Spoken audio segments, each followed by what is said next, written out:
Si pillan, un podcast de historia, política y cultura en contexto. Muy buenos días, muy buenas tardes, muy buenas noches en el lugar en el que se encuentren. Bienvenidos a un nuevo episodio de este podcast. En el día de hoy tenemos una invitada para seguir en nuestra serie Gente de Bien. Hoy tenemos a Chiara Picciotti, politóloga egresada de la Universidad de Bolonia, con estudios de posgrado en Derechos Humanos y Cooperación Internacional en las universidades de Torino, en Italia, y Granada, en España, magíster en Género de la Universidad de los Andes, en Colombia, actualmente docente de esta universidad en el área de italiano, y en los últimos 6 años ha trabajado en Colombia como representante en el país de una ONG italiana, SHIPS, en temas de construcción de paz y género. También es una profesional con amplia experiencia de trabajo en cooperación con comunidades campesinas, indígenas, comunidades vulnerables, formulación de proyectos internacionales, en derechos humanos, en procesos de educación y formación no formales. Apoya también en su trabajo organizaciones no gubernamentales y sociales europeas y latinoamericanas. Entonces le damos la bienvenida en este episodio a Chiara. Hola Chiara, ¿cómo estás? Hola Hernán, muchas gracias por la invitación. Hola a todas y todos los que nos están escuchando. Gracias otra vez por este espacio de diálogo. Listo, Chiara. Chiara, pues bienvenida, nos alegra mucho que estés acá, que hayas aceptado nuestra invitación. Nosotros en esta propuesta queremos reivindicar el trabajo de muchas personas que a veces están invisibilizadas, ya sea por los medios de comunicación que la gente ve normalmente, ya sea porque la gente no tiene la oportunidad de conocer estas historias, de conocer otro tipo de labores que hay en la sociedad, y pues por eso digamos que nos alegra mucho que estés en este espacio. Bueno, Chiara, te voy a hacer la primera pregunta que siempre está en esta serie, es: hemos tratado de reivindicar un poco el sentido de la palabra vándalos versus gente de bien. ¿Qué me puedes decir? ¿Qué significa para ti una persona que trabaja con una ONG, que ha estado con los indígenas, con las comunidades, que pues llevas algunos años en el país, que trabajas con derechos humanos, desde tu perspectiva también como europea? ¿Qué es para ti gente de bien? Ok, cuando, estuve así hojeando tu podcast sobre este tema y ahora que me haces la pregunta, lo primero que se me ocurre cuando alguien dice vándalos y gente de bien es el recuerdo de un domingo acá en Bogotá en mi casa. Estaba yo escribiendo un proyecto para el municipio de Toribío con la comunidad NASA y empezó mi celular a brotar de mensajes en un grupo que tenemos con las mujeres indígenas de Toribío, con todo lo que estaba pasando en Cali del ataque a la minga y a la chiva de la minga específicamente en un barrio de Cali, ¿sí? De ese ataque realmente violento de la dicha gente de bien a la gente de la minga, entonces supuestamente a los vándalos, ¿no? Entonces digamos que eso es el primer recuerdo que me llega a la mente, digamos, de todo ese debate enorme que ha habido acá en Colombia entre quién es la gente de bien y quiénes son los vándalos, y que realmente yo siento que ha abierto una brecha de diferencias en el país y ha cuestionado un poco los modelos también de este país de alguna forma, que es lo que ha hecho el paro un poco también. Para mí la gente de bien es complejo de definir, pero tiene que ver un poco con todo lo que entendemos con conservadorismo, con elitismo, con aquella de pronto clase de personas que no conocen bien qué pasa en su propio país, digamos, por decirlo también de una manera amable, porque también a veces siento que la falta de conocimiento y la falta de entendimiento de algunos hechos históricos que pasan en ese país llega y hace que puedan pasar estas cosas de alguna forma. Ese día efectivamente empecé a mirar videos y audios de mis compañeros que estaban en Cali, de la gente con las camisetas blancas que bajaba de las camionetas blindadas a atacar a los manifestantes, a las manifestantes, a las comuneras, a los comuneros que estaban haciendo una acción realmente de paz, una acción de manifestación de la importancia que es construir el buen vivir en su comunidad y de llevar eso a las ciudades, ¿no? Porque como estábamos conversando también el otro día con Hernán, todo el tema del referéndum del sí y del no, ¿no? Del referéndum del sí o no a la paz, ¿sí?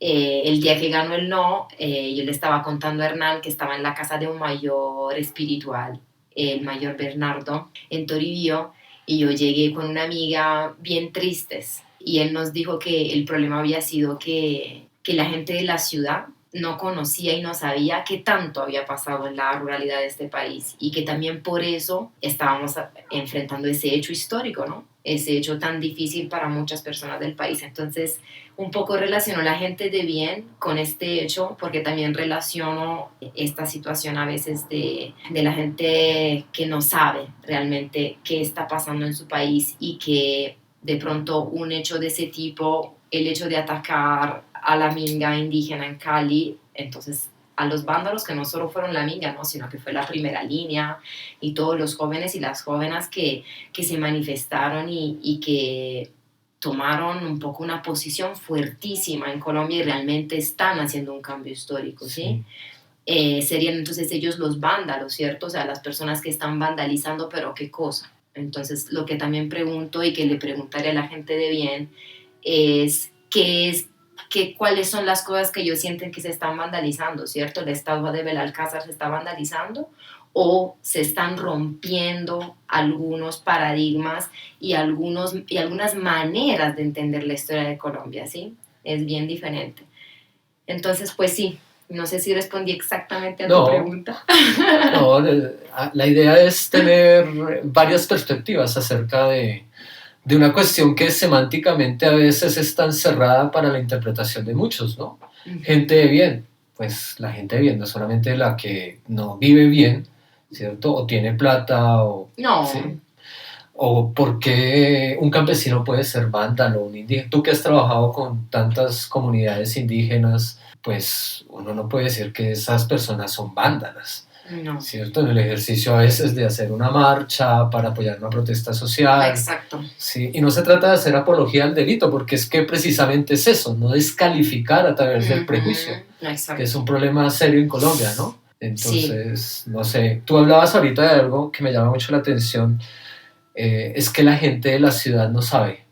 O sea, hay dos Colombias en este país, podría decir. Pues de alguna forma yo siento que esa brecha se ha acortado un poco durante el paro, ¿sí? Durante el paro nacional. Por ejemplo, no sé, a Toribío fueron algunas personas de las ciudades a contar qué estaban pasando qué estaba pasando en las ciudades, ¿sí? Y la gente de las comunidades, no solo del Cauca, sino aquí del país, fue a acompañar a los jóvenes, las jóvenes y muchas personas en las ciudades, en pues todas las manifestaciones, y no solo, ¿cierto? En todas las acciones que se hicieron. Entonces yo siento que en ese momento hubo un bonito diálogo entre lo que es la parte rural del país y la parte más urbana del país. Pero una reflexión que hicimos con la comunidad NASA en el momento del referéndum y también en otros momentos fue que muchas veces hay dos realidades o muchas realidades talmente distintas que lo que se sabe de lo que pasa en las zonas más alejadas de los centros urbanos grandes es muy poco. Con todo, digamos que el pueblo Nasa, que es del que estoy más hablando en este momento, porque es el pueblo con el que más cercanía tengo en el país, tiene sus medios de comunicación propios, su radio, sus comunicadores sociales. ¿Y cuántos lugares no hay en Colombia que están mucho más aislados, que tienen muchas menos herramientas de comunicar, y donde muy poco sabemos de los asesinatos de los líderes, de los problemas sociales que afectan sus comunidades, y también cuánto nos importa, ¿no? Sí. Porque también, digamos, si uno entra en una rutina urbana acá en Colombia, en Bogotá, y uno no mira a su alrededor, uno puede también desenterarse.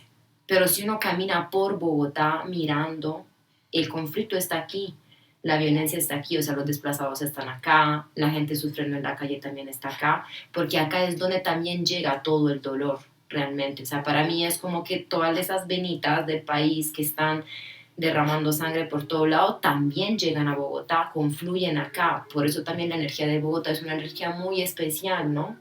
O sea, tiene muchas cosas bonitas, pero también uno siente a veces una energía de mucho dolor y mucha pesadez, porque también mucha gente que sufre en muchos lados del país llega acá.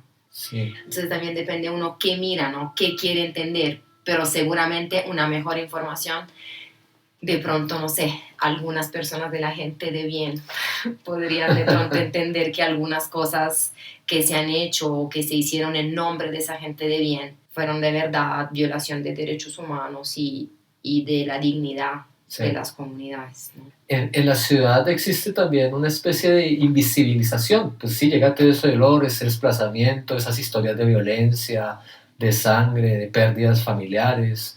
En Bogotá, pues lo que pasa en el Parque Nacional con los indígenas, como la gente normaliza que los indígenas estén ahí, pero pues su suerte a lo que diga el Estado, a lo que ellos Sí. puedan solucionar. Y esa indiferencia pues también mata, ¿no? Es importante también reconocer eso, ¿no? Llega todo ese dolor, pero pues son circunstancias particulares que se fijan en ese sentido, ¿no? Sí, de acuerdo. Volviendo un poco a tu experiencia en Colombia, ¿cómo es trabajar con los indígenas? ¿Cómo ha sido esa experiencia tuya de trabajar con la comunidad Nasha, con un contexto pues tan complicado y complejo de violencia en el Cauca, en las zonas de Toribío, de Corinto? Cuéntanos un poco, Kiara, para Ok, nuestros escuchas. dale.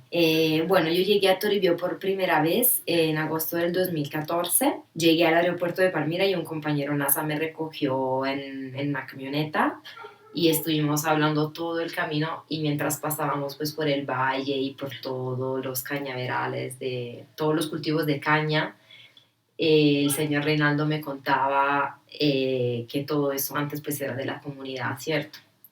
Entonces yo me empecé a imaginar cómo podía ser ese lugar bien arriba en la montaña, porque Toribio, digamos, para llegar a Toribio pasando el palo, toca subir mucho la montaña, son muchas curvas, y realmente es donde antes el pueblo Nasa tenía sus lugares sagrados y sus lugares de conservación también, ¿sí? Donde hacer pagamentos y también donde cuidar los ojos de agua y donde no cultivar, ¿cierto? Y la parte de abajo era como la parte donde ellos más vivían y cultivaban y tenían su vida, digamos, como comunidad. Con ese cuento fue que empecé a subir a esa montaña, llegué a Toribío, de primerazo me enamoré de ese lugar, sentí como una afinidad particular. Llegué allá trabajando, acompañando un proyecto de agroecología y después me quedé vivir allá bastantes años trabajando en otro proyecto en temas de protección de niñas y niños, derechos humanos, temas de género también.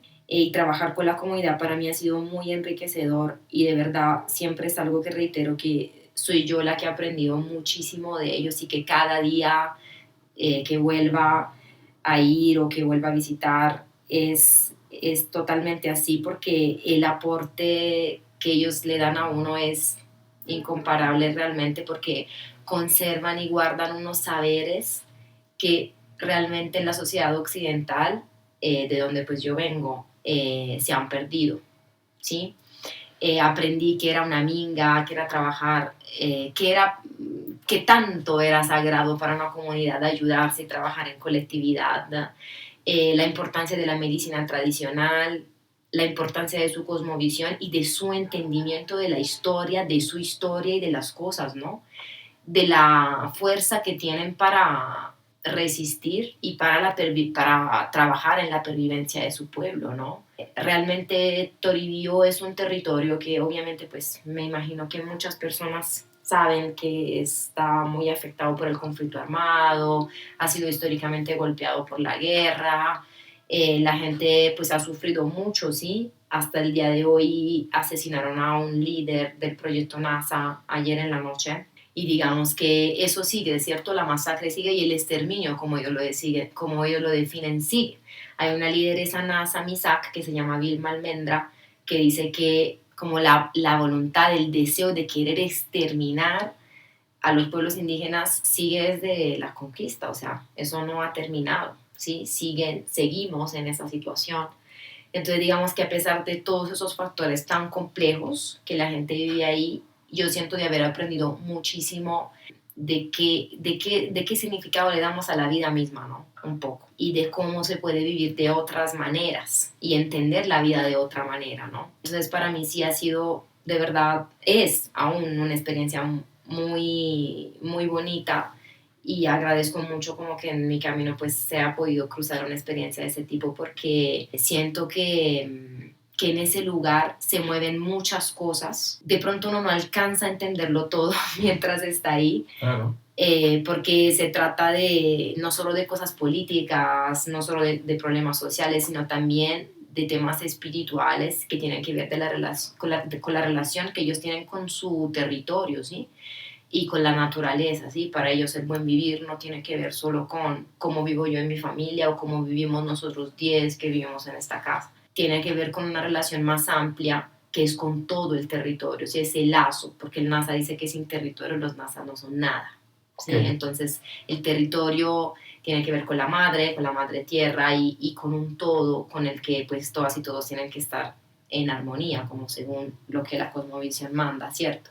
Obviamente todo eso sin idealizar tampoco digamos, una cosmovisión andina o un idealismo indígena de perfección, sí, o de, ay, no, qué bonito viven ellos en el campo, con los animales y en armonía con la naturaleza. Sí. Al contrario, ¿sí? Alejándose obviamente de cualquier idealización de una cultura, sino más bien mirando la riqueza que tiene Colombia, de una diversidad impresionante que no es solo del pueblo Nasa, porque pues es, como te digo, el lugar que yo más conozco, pero realmente esa riqueza cultural y esa diversidad que tiene el país es el tesoro más grande para dar un paso al cambio, ¿no? De este país. Y bueno, y lo vimos también con las últimas elecciones, ¿no? Pues de alguna manera todos esos lugares del país medio olvidados, todas esas personas que no han podido hacer escuchar su propia voz, están dando muchos pasos para que se abran y que esos caminos se despejen, ¿no? Entonces, pues poco a poco siento que se va dando un poco lo que también el pueblo NASA tanto ha estado y está luchando durante muchos siglos para poder tener algo de mantener viva su dignidad y su cultura, ¿no? Sí, es que hay un problema en Colombia también de desconocimiento, ¿no? De poco acercamiento también, sí, a este tipo de comunidades. Haría bien que nos acercáramos, escuchándote a ti, un poco acercarnos a esa cosmovisión, por lo menos para valorarnos más espiritualmente, ¿no? Mientras hablabas yo pensaba un poco en lo que pasó en Cali y lo que defendían era la entrada a los conjuntos, el ladrillo, que les dejaran pasar las camionetas, que cómo van a ir acá esta gente, estos indios, y eso es terrible de concebir que precisamente se rechace algo por ese hecho, no por cosas más de fondo, más importantes y con un total desconocimiento, ¿no?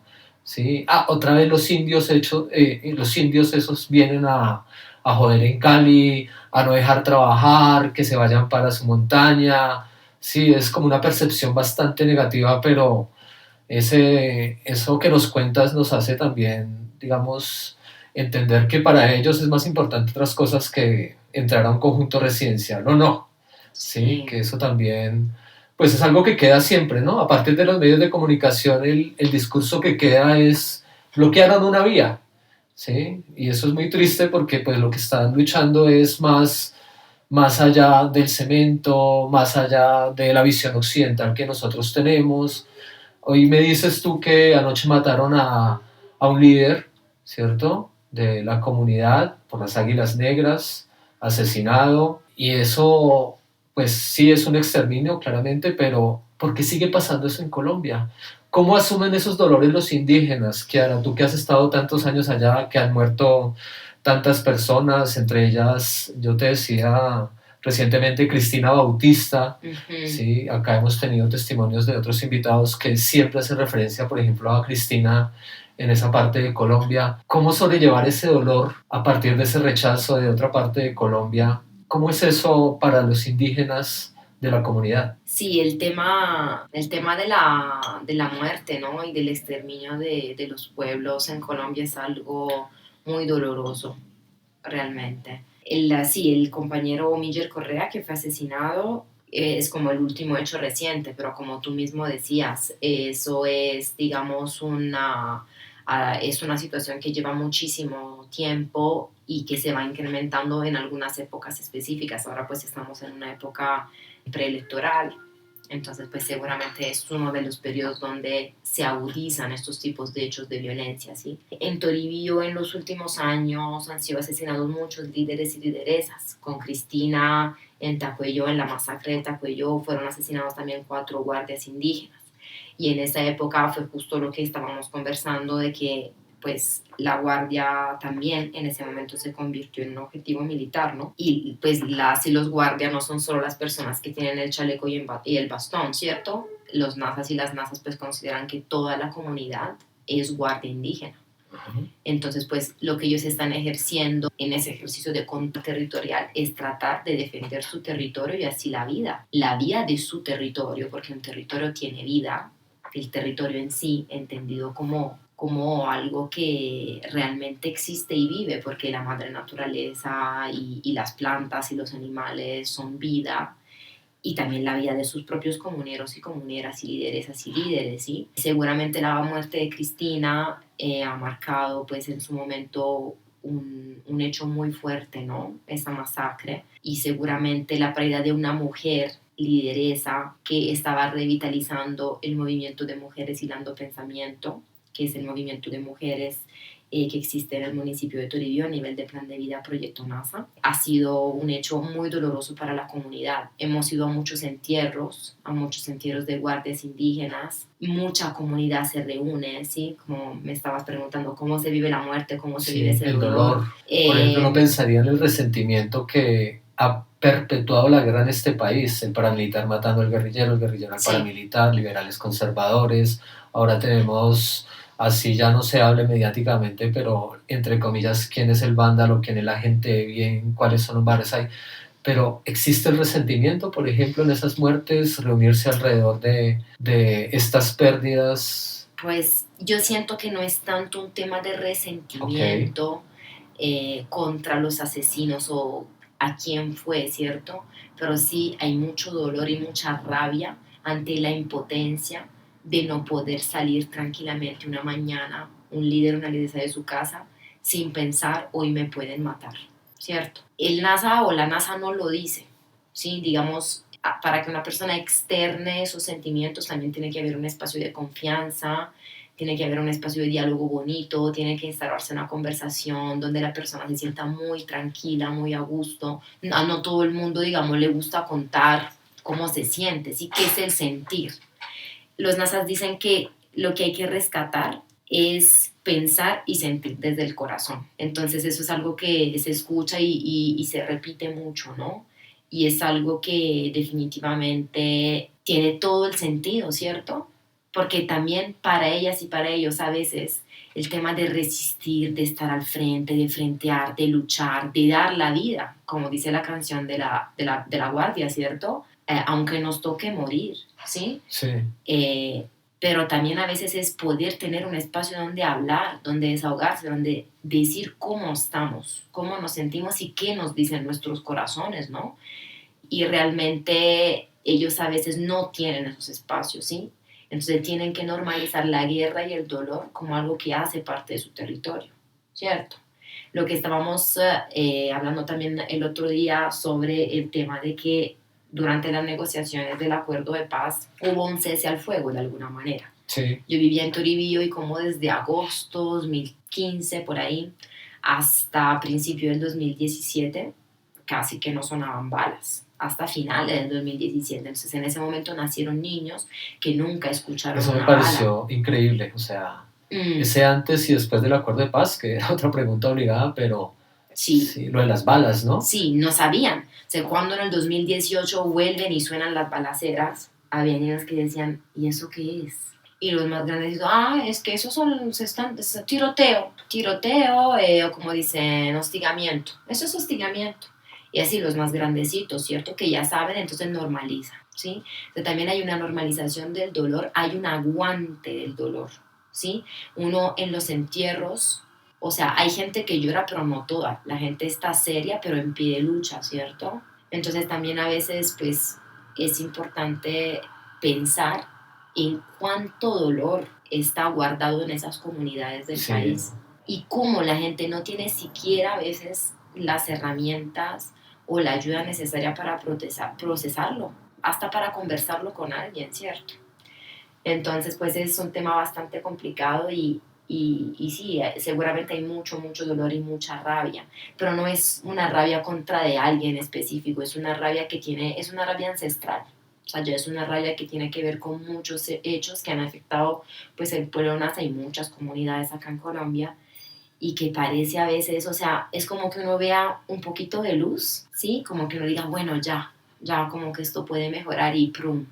Otra vez vuelve y cae algún compañero, vuelve y cae algún líder, vuelve y reclutan niños para llevárselos a combatir a otros lugares.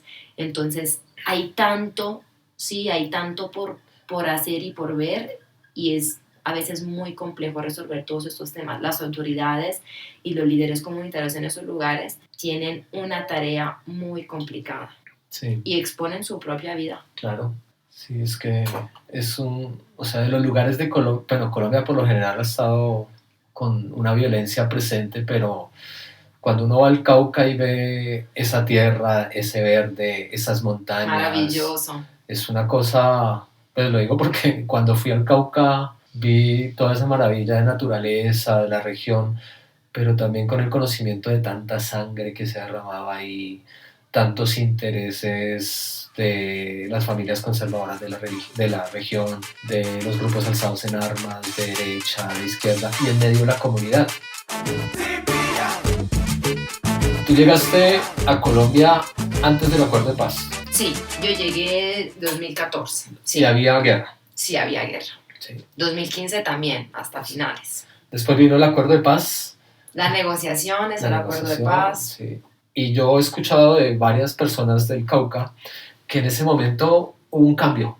Sí. El silencio, la La tranquilidad, tranquilidad. se podía ir. Se podía andar de noche. Sí, hay unos documentales que he visto que fueron a producir en el Cauca en esa época y las personas decían, no, una maravilla, pero después viene a arreciar, por eso esa pregunta del antes y el después, volvimos otra vez a la dinámica de una guerra, en un cambio de gobierno, en un interés porque perdure la guerra en Colombia, porque claramente Sí. le conviene a varios sectores que exista. Y la comunidad indígena y los campesinos ahí, ¿sí? En el medio. En ¿no? el medio, ¿cierto? Entonces ahí es donde uno vuelve otra vez como, ¿quién es el vándalo? ¿El que va a matar gente en su comunidad? ¿O la comunidad que defiende el territorio, que es su territorio? ¿Sí? Sí. Sí, entonces ahí, por eso mismo, el sentido de estos programas de, hombre, pongamos en cuestión más bien los hechos a la luz de un contexto, ¿sí? Porque es que el indígena no protesta por protestar. Si al indígena lo dejaran tranquilo, le respetaran su cosmovisión, ¿sí?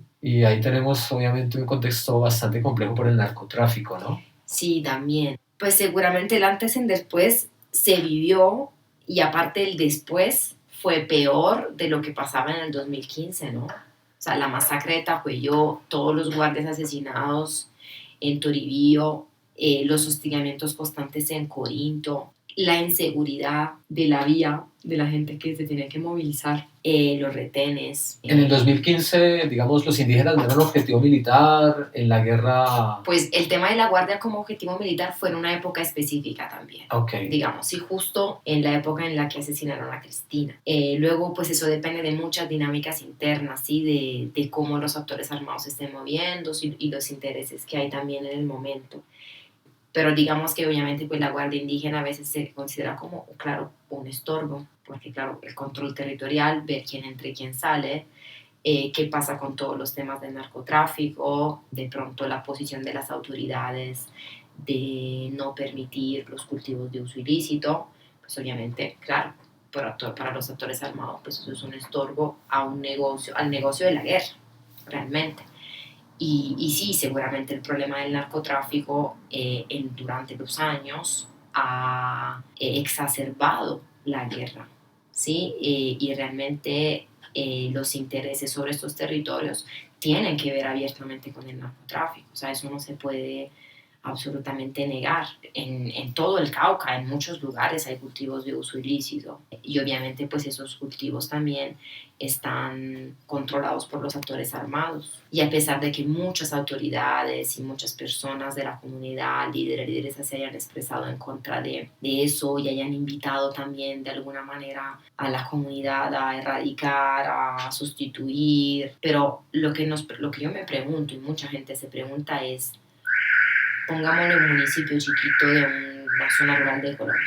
Si no digamos Toribio, hay muchos. Se gradúan cada año cuántos chicos de cuántos colegios. Uf, en Toribio hay como 8 colegios. Okay. Esos chicos, una vez que se gradúan, ¿qué hacen? O sea, ¿qué van a hacer? ¿Qué posibilidades hay? Pues hay muchos que de pronto se enganchan y trabajan en los cabildos, en la organización, se vuelven comunicadores, pero no a todos eso les puede gustar, ¿cierto?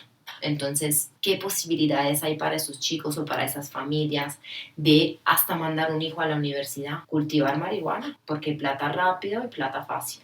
Entonces, también hay que estar muy atentos en no juzgar esos tipos de fenómenos y decir, ay, no, porque los indígenas entonces tienen lo que dice la gente de bien también.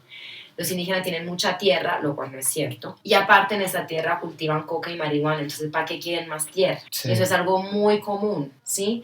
Que se escucha mucho en el, digamos, en lo que mucha gente puede pensar acá en Colombia. Sí, ahí tienen mucha tierra, aparte de la que tienen la usan para cultivar cultivos de uso ilícito. Pues ese es un tema talmente complejo que simplificarlo con un pensamiento así, o sea, de verdad hace parte de todo ese gran dolor de que hablábamos, ¿no? O sea, no hay que juzgar a quien cultive, más bien hay que tratar de entender por qué eso pasa y aparte los que realmente ganan no son las familias que cultivan. Eso es un negocio mucho más grande de lo que uno puede termina ver. ganando el traqueto que vive en Cali. Imagínate. Sí, porque pues y las hay una doble moral también sí, con esa la doble moral. afirmaciones. Totalmente. Y luego, claro, los grandes movimientos y todos los grandes business que hay alrededor del narcotráfico, ¿no? Y bueno, volviendo al antes y al después, o sea, al antes del acuerdo y al después, sí, seguramente el después, o sea, se ha vuelto como a un tipo de violencia, si así podemos decir, a una brutalidad, a no tener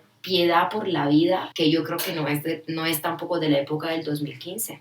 Es de mucho antes en Colombia. Sí, no. Yo no estaba, pero por lo que he leído, por lo que me han contado, es como 2005, 2006 o hasta la antes. época del paramilitarismo. Exacto. La vida no valía nada. La vida no vale nada, sí. Entonces, por ejemplo, pues matemos el cualquiera, porque claro, uno, digamos, se entera cuando matan a algún líder o lideresa social, pero igual en muchos municipios de Colombia, así como en Toribio, cada semana matan a alguien y uno no sabe quién es, o por qué, o como, sí es entre ellos, pero entre ellos quién, o sea, qué está pasando, y seguramente pues la conformación territorial de los actores armados es bien compleja, ¿no?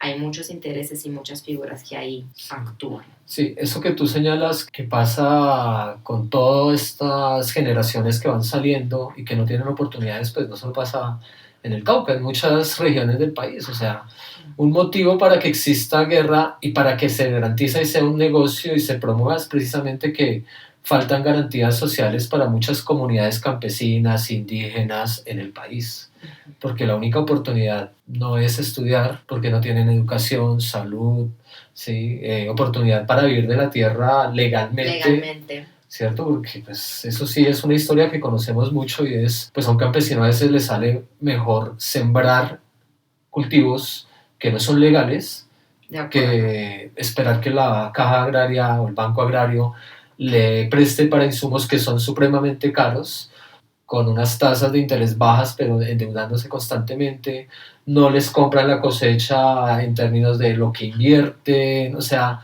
es que el agro, por eso es que también históricamente y muchos economistas, analistas reclaman que el problema de fondo de Colombia es una reforma agraria.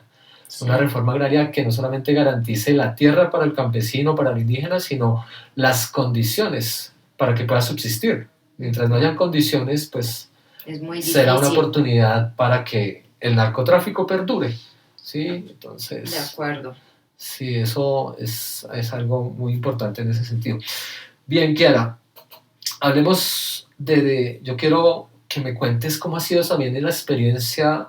Tú trabajabas con una ONG en el tema de construcción de paz y de género. Hablemos de la construcción de paz, claro que sí, pero me interesa también que nos cuentes cómo es la experiencia de trabajar el tema de género con las comunidades indígenas. Ok, dale. Bueno, sí, con Chisba trabajamos una acción de más o menos 4 años y también anteriormente en temas de construcción de paz, siempre entendida desde cómo un poco la comunidad lo entiende, ¿cierto? Para el pueblo Nasa la paz es el buen vivir y lo que ellos definen wet finzeñi, que significa vivir en alegría, en armonía. Ok. Entonces, digamos que también desde el trabajo que hicimos con la organización, digamos, yo era la única persona de afuera, ¿cierto? O sea, todas las personas que trabajamos en el proyecto son de Colombia y de Turibío, sobre todo, y la idea es trabajar junto a la comunidad. Seguramente no es una intervención de arriba hacia abajo, sino es algo construido junto a la comunidad, desde concertar los temas, a cómo hablar de algunas cosas, ¿cierto? Porque realmente de pronto no usamos mucho la palabra paz, así como la entendemos nosotros, sino tratamos pues de todos nuestros formadores, que muchos son de Toribio también, pues obviamente abordan los temas desde su propia forma de comprenderlo, y aparte que es una forma para mí universal, ¿sí? Puede ser una manera de entender la paz que muchos pueblos la tienen en común, y es algo muy enriquecedor realmente. Ha sido súper importante poder junto a ellos definir y comprender, acercarse a comprender qué es para un NASA, una NASA construir paz. Sí, de pronto va a ser muy diferente a lo que piense un funcionario o alguien que está trabajando en la implementación de los acuerdos, pero hace parte también. Sí, es como un hilito conductor ahí de muchas cosas. Y respecto al tema de género, nosotros llegamos a Toribío, pues yo llegué a Toribío a vivir en el 2014, cuando, digamos, trabajar el tema de género aún era algo, digamos, complicado. Primero porque la palabra género de pronto no se entendía de la forma en la que nosotros la comprendemos. Como te digo, es lo mismo de paz. De pronto, pero claro, la palabra paz, pues, Sí. es mucho más familiar en el mundo, ¿cierto? Mientras que claro, con la palabra género, pues hay muchos miedos ahí, ¿cierto? Ok. Entonces el miedo ligado, ay no, van a venir las feministas a decir a nuestras mujeres que se divorcien, que aborten, que no tengan hijos, que no se miren solo como madres. No, el feminismo es igual al machismo, ¿cierto? Entonces, es lo mismo, es solo que de las mujeres. Sí, hay una confusión antes que todo. Y claro, la palabra género viene pues también desde los programas de cooperación. Si vamos a trabajar género, pero ¿qué es eso? Sí, claro. Entonces, cuando yo llegué a Toribío, el tema de mujer se trabajaba junto al tema de familia en general, ¿sí?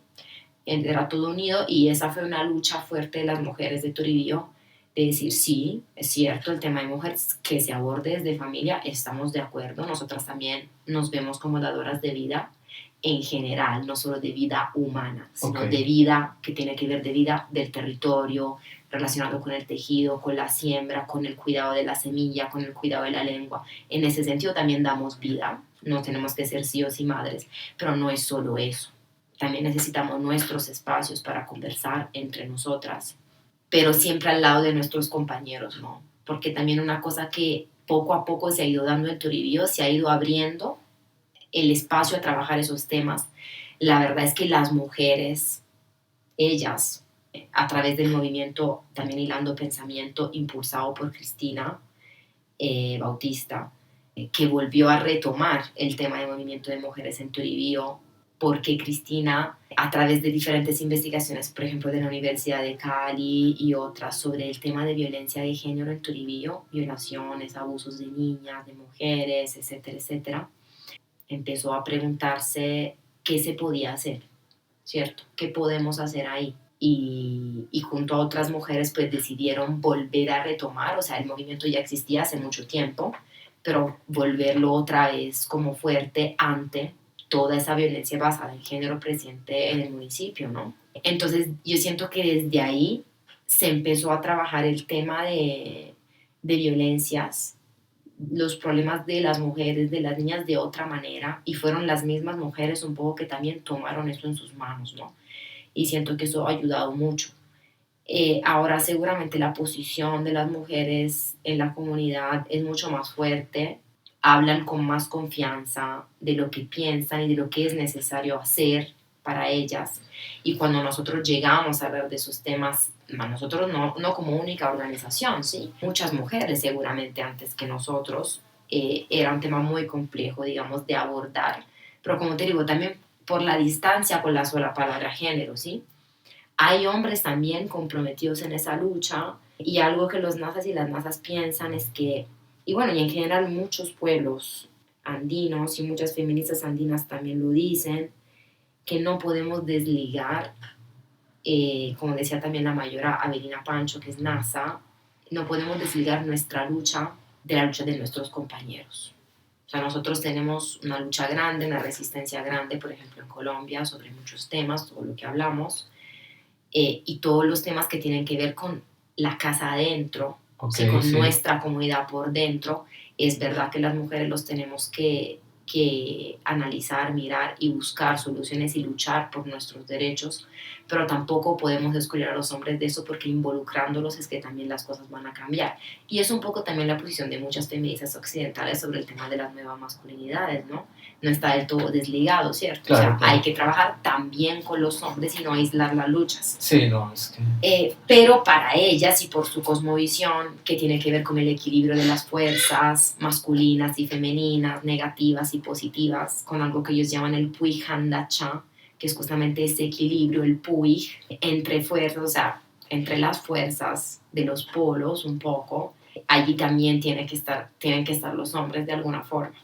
Aún así, o sea, la pela que se están dando, la lucha que se están dando ellas es... Pero ha cambiado. ¿Crees que ha sido significativo? Y yo creo que ha sido muy significativo. Okay. Y con el proyecto hemos trabajado todo un eje de género y relaciones no violentas bastante grande, y yo siento que eso ha acompañado simplemente su lucha, ¿sí? O sea, ha estado ahí como soportando y brindando esos espacios para hablar, lo que hablábamos antes, ¿no? Es fundamental que las mujeres tengan espacios para hablar entre ellas sobre lo que les pasa.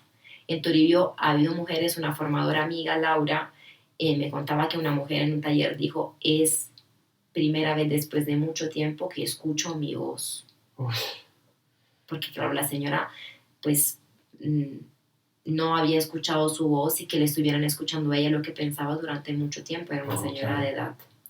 Entonces, digamos que desde la acción que hicimos y desde lo que las mismas mujeres están tratando de hacer a través de tulpas de sanación, círculos de la palabra, es antes que todo, antes de cualquier cosa, hablar. O sea, sentarnos a hablar y a contar qué nos pasa. Con una amiga que se llama Berta, el año pasado presentamos nuestras tesis de maestría. Como las dos lo hicimos sobre la mujer en la cosmovisión NASA, pero yo lo hice más como en la participación política y la resistencia, y Berta tenía un enfoque diferente. Hicimos una tulpa con mujeres y muchas mujeres se pararon a contar historias de violación de su vida, ¿sí me entiendes? Y eso antes no pasaba mucho. Entonces se ve que también ahora ellas entendieron que tener espacios entre mujeres y poder contar qué nos pasa y escucharnos ya es fundamental, pero claro, queda muchísimo camino por hacer y bueno. Claro, tu trabajo se llama Mujeres Nasas, tejiendo caminos de participación y resistencia. Sí. Ok, ¿y cómo fue esa experiencia? Háblanos también de tu trabajo académico en ese sentido, por favor. Bueno, Cuéntanos, a mí me costó un poco esto, porque yo siempre había trabajado pues en la comunidad de formadora o coordinando alguna acción, había así charlado con las mujeres, pero no con una grabadora, un cuaderno, ¿sí?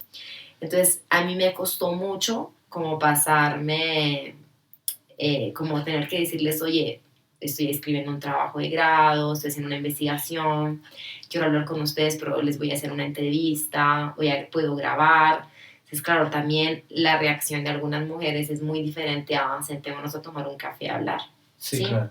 Seguramente mi vivencia en Toribio me permitió hacer ese trabajo, porque si no había sido imposible, porque realmente, o sea, acercarme a comprender algunas dinámicas sin haber vivido allá, para mí habría sido muy complejo. ¿Cómo cuáles, por ejemplo? ¿Cómo cuáles? Por ejemplo, ¿cuál es la concepción dentro de la cosmovisión NASA de la mujer? O sea, ¿cómo se entiende la mujer y cómo ellas se conciben a ellas mismas y cómo los hombres las ven? ¿Sí? Digamos que a veces, no sé, yo siento que hacer unas 10 entrevistas así ya, que es un poco el tiempo que a veces uno tiene, y no hacer un trabajo largo de vivencia y de campo, de pronto no permite comprender que, claro, sí es cierto que la mujer dentro de la cosmovisión, como hablábamos antes, seguramente sí, primero, claro, lo primero que te dicen muchas mujeres, dadora de vida, ¿sí? Cuando yo hacía talleres con las mujeres, no para el trabajo de investigación, pero antes, era dibujemos un hombre, dibujemos una mujer. Y la mujer, la mayoría de las veces, los hombres y mujeres la dibujaban embarazada. No me digas, eso sí no lo Claro, conocía. dadora de vida. Ok. Y claro, ahí conversando con las mujeres para mi trabajo de investigación, ahí empezamos a resignificar, ¿no? A preguntarnos, pero dadora de cuáles vidas, solo vidas humanas o qué más. Entonces, pues, Ok. claro, todo lo que yo había trabajado allá me ayudó a poder, a tratar de entrar Sí, más, como de porque ahondar. desde Occidente cuesta mucho entender. Sí, Y exacto. desde el feminismo también. También. Desde las líneas más radicales. Exacto. Entonces empezamos a conversar con muchas mujeres jóvenes y más mayores y a entender que no se trataba solo de dar una vida, sino que la mujer también da vida en muchos espacios, ¿sí? Y entonces identificamos muchos ambientes y muchos lugares de la comunidad donde la mujer es la protagonista y donde pues desarrolla un papel fundamental, ¿no? Lo que dijimos, desde el tejido, el cuidado de las semillas, de la lengua, de la huerta casera, de la medicina tradicional, de las plantas. Entonces empezamos a ver que a veces, no siempre, para que haya, digamos, representación de las mujeres, para que se note que una comunidad tiene muchas mujeres lideresas, no, entonces el tema del género está muy bien. No es solo eso, o sea, no es llegar a tener un bastón, Okay. o a ser rectora, o a ser coordinadora. Lo primero que vimos con ellas que era fundamental era reconocer y valorar todos esos espacios de participación donde ellas están, a valorarlos como preciosos, como los gérmenes de la resistencia, como dice Vilma Almendra. Ahí ¿sí? está el protagonismo político, el protagonismo en la resistencia. Claro, es lo que hablábamos, ¿sí? A veces en las asambleas, ¿sí? Sí. Ahora hay muchas más mujeres que hablan en una asamblea grande, pero también hay muchas mujeres con hombres también en la cocina. Entonces, ese día en una asamblea yo estuve conversando con algunas mujeres en la cocina y con una profesora. Y estábamos diciendo, bueno, uno entra a la cocina y ellas también están hablando de los problemas de la comunidad. Y aparte, están cocinando para muchísimas personas y tienen una habilidad para hacerlo que pocas personas tienen porque saber cocinar en unas ollas que son más altas que yo no es tan sencillo y no es algo que no tenga que ver con sabiduría, con magia, con poder. Entonces, lo que hablábamos con lideresas, con diferente lideresa, era que las mujeres son cuidadoras y son las que engendran esos gérmenes de la resistencia NASA desde muchos lugares. No todas quieren o pueden también ser visibles de una forma, digamos, de liderazgos, aunque claro, obviamente tienen muchos obstáculos para llegar a un puesto de liderazgo, que eso es otro tema que también abordo en la tesis. Pero una cosa importante que vimos con todas es que esos lugares desde donde ellas se enuncian, desde donde ellas tejen su propio ser como mujeres y tejen los hilos de la comunidad, no son a veces vistos ni valorados. Sí, que es un poco lo que pasa también en el mundo occidental, ¿cierto?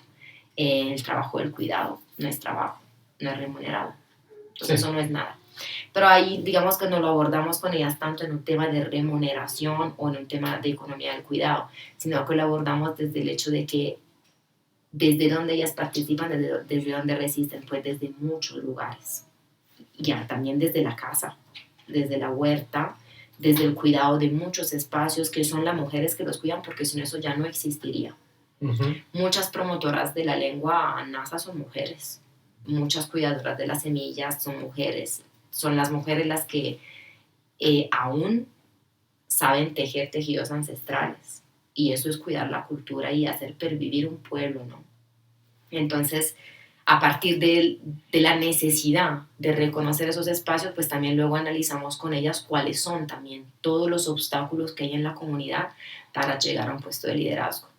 Y claro, ahí también salieron muchos temas complejos, uh-huh, importantes por ver, por visibilizar, que también trato un poco de visibilizar en el escrito. Tengo una idea que aún no he hecho, y lo había hablado con Cristina Bautista hace mucho tiempo, y es de simplificar el texto, el artículo, desmembrarlo, sí, y hacer como un cuaderno ilustrado. Ah, qué pero bonito. Pues aún no lo he podido hacer, pues, pero aún puedo. Sí, claro.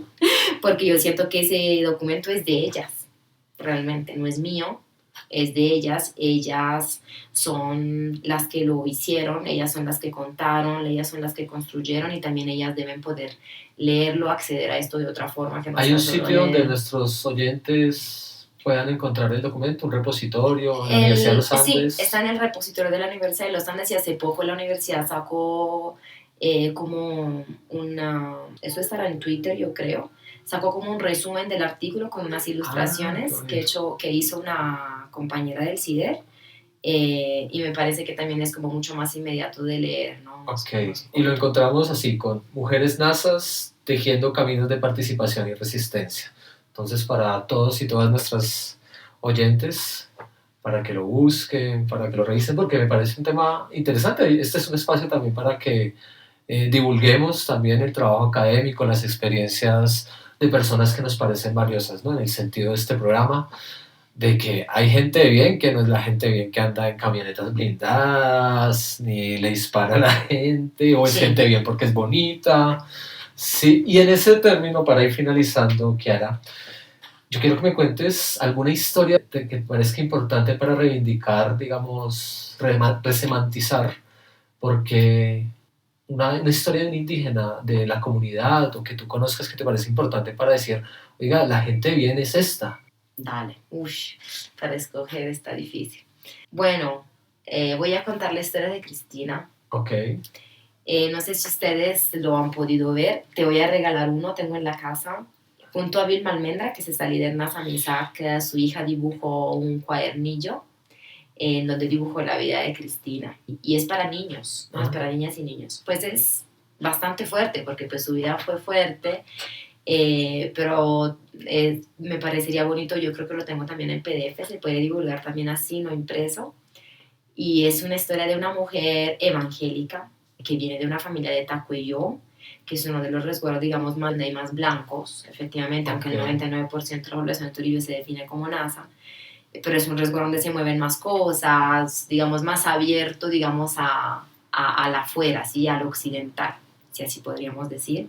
Pues Cristina viene de una familia humilde, ella trabaja de pequeña también para ayudar a que sus hermanas y hermanos pudieran estudiar y pudieran ir al colegio. Después ella, en un día en el colegio le piden una libra de arroz, esto literalmente del cuento escrito por Violeta, sí, y ella no tenía para comprar la libra de arroz ni sus papás, entonces decide dejar el colegio y de ponerse a trabajar. Se va a trabajar, creo que a Cali, no recuerdo si a Cali o a Santander de Quilichao, pero bueno, se va a trabajar como estas niñas, adolescentes o niñas realmente, que van como, ¿cómo se dice? Amas de casa, no amas de casa, ¿cómo se dice? Como cuidadoras de la casa de las personas pues con recursos, ¿sí? sí. ¿Cómo se llama eso aquí? Empleada Como doméstica, eso, bravísimo, empleada doméstica, bravísimo. bravísimo, como empleada, la primera persona donde llega, la primera familia, pues por lo menos de lo que yo he leído en ese librito, ¿no? No le va muy bien, un hombre pues de esa casa también trata de hacerle daño, entonces ella huye y luego llega donde una señora de edad que sí la quiere mucho y le permite estudiar. Entonces ella termina el colegio y se inscribe a la Universidad del Valle. O sea, ella vivió en Cali mucho tiempo. Cristina Bautista invita a sus papás al grado, a su grado en la Universidad del Valle, van de viaje también al mar, porque había sido un sueño de ella, de lo que cuenta Violeta, de llevar a sus papás a conocer el mar, ¿cierto? Porque Sí. una NASA no conoce el mar. Entonces, después regresa a su comunidad y trabaja mucho en temas de género, de derechos humanos, hace una maestría creo que en Costa Rica, si no recuerdo mal, o en Nicaragua, no recuerdo. Sale y entra al territorio, aporta y realmente todo lo que ha hecho lo ha hecho por su comunidad y por su familia, ¿no? Desde que era una niña. De hecho, ella también se arma un negocio de jugos, creo que en Cali o en Santander, y después, por envidia de otras personas, ese negocio se le cae porque le iba muy bien. Ujú. Y desafortunadamente creo que tiene que regresar a Toribío, pero con ese regresar, pues Cristina sigue trabajando para la comunidad, en la comunidad, se vuelve una lideresa importante, se vuelve Nehuesh, gobernadora, y empieza a dedicarse a eso, o sea, a dedicarse al buen vivir de las mujeres. a escucharlas, a mirar qué pasaba con las mujeres en su comunidad, qué pasaba con las niñas, cuántos problemas de violencia, cuántos casos de violencia basada en género. Y bueno, y empieza a ser muy querida, pero también empieza a ser pues una figura debatida, una mujer muy valiente, muy habladora, sí, es decir, que dice lo que piensa, lo que ella decía y lo que ella dijo poco antes de que la asesinaran durante la siembra de otros 2 guardias. Si no hablamos, nos matan, y si hablamos también, entonces hablamos. Entonces, pues, se vuelve una mujer muy importante para la comunidad, pero evangélica. Sí. Entonces, también mujer evangélica, lideresa social, que luego no había cumplido ni 30 años y la asesinan, ¿cierto? Sí, Poco sí. antes de cumplir sus 30 años o 29 años. Y si esa vida, sí, esa vida de Cristina que se perdió, las semillas que ella sembró brotaron por todas partes. O sea, los procesos que ella dejó iniciados, impulsados, como lo de volver a retomar el movimiento de mujeres, brotó, o sea, fue una flor y aún sigue ahí de pie, como otros procesos que ella inició. Entonces, pues, esa, por ejemplo, es una vida de una persona de Tacuello, de una mujer que ha dado su vida por un proceso comunitario. Sí, que no es fácil, ¿no? No encontramos muchas personas que estén dispuestas a sacrificarse por los demás. Y que renunció hasta su propia vida para defender su comunidad, ¿no? En ese día.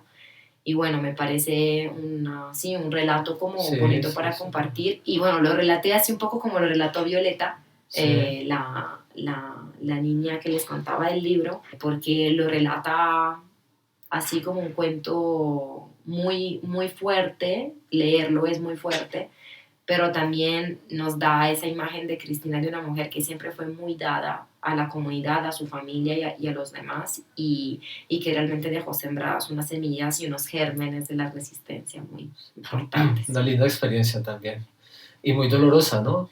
Como te contaba, varias personas que he tenido la oportunidad de entrevistar, siempre terminamos en el tema de Cristina Bautista. Fue un hecho bastante impactante por las circunstancias, por precisamente decir, si hablamos nos van a matar y si no hablamos también. Entonces, sí, hay una idea o una convicción alrededor de un proceso bastante importantes. Sí, me gustaría que después en el podcast, no sé si se puede, pudieras compartir o poner algo del compañero Miguel Correa que fue asesinado justo hoy. Sí, claro. Hay como un videito que está circulando de un discurso que él había hecho hace poco, así como para recordarlo también hoy, y el sufrimiento de su compañera, que es una comunicadora social, del hijo, y bueno, de todas las amigas, los amigos, y del mismo proceso, ¿no? Porque siempre que golpean así un proceso indígena, pues el dolor es para muchas personas, claro, más por los familiares, pero para todas y todas las personas que están ahí haciéndole, tratando de sacar algo bueno, ¿no? De mucho dolor y lucha. No, claro que sí. Acá lo podemos hacer, lo podemos divulgar.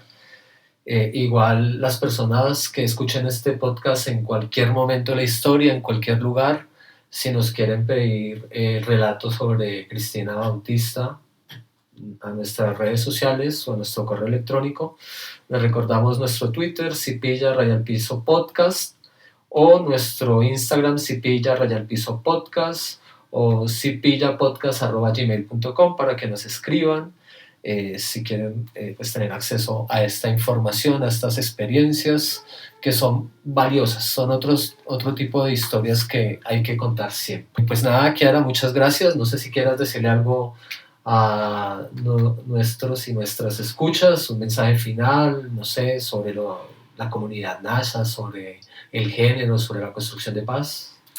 No, nomás agradecerles, decirles pai pai, como dicen los Nasa, chutepai, muchas gracias por escuchar. A veces escuchar es también parte de nuestro enriquecimiento como personal, así que bueno, hoy yo hablé, pero estaré pendiente de las otras entrevistas y de las otras personas que estarán invitadas a ese espacio, porque seguramente cada día los demás y las demás nos pueden aportar mucho a que podamos mirar las cosas de otra forma, ¿no? Y que de pronto no siempre son como las pintan. Eso siempre es cierto. Muchas gracias, Kiara. A ti, gracias. Muchas gracias a todos. Esperamos encontrarnos en otro episodio de Cipilla, un podcast de historia, política y cultura en contexto. Nos vemos la próxima.